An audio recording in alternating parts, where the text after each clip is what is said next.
দেখেন ভাই কীভাবে তলায় গেছে হালকা বৃষ্টিতে।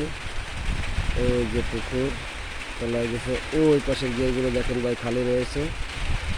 এই যে ভেড়িটা দিয়েছে নতুন দেখে দিয়ে খালের পথ দিয়ে বেরি করে নিয়ে গেছে। এখন এই পানি সরার আর কোনো জায়গা নাই। কীভাবে মানুষ বসবাস করবে যদি এই পানি এইভাবে বদ্ধখানে আটকিয়ে যায়।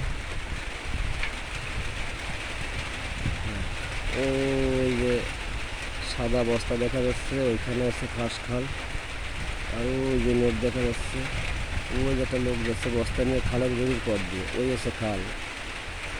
আর এই যে বেরিটা নতুন বেরিটা দিয়ে নিয়ে গেছে ঘাস খালের পথ দিয়ে। হ্যাঁ, আপনারা বলেন এটা কি ঠিক আছে? ঠিক নয়।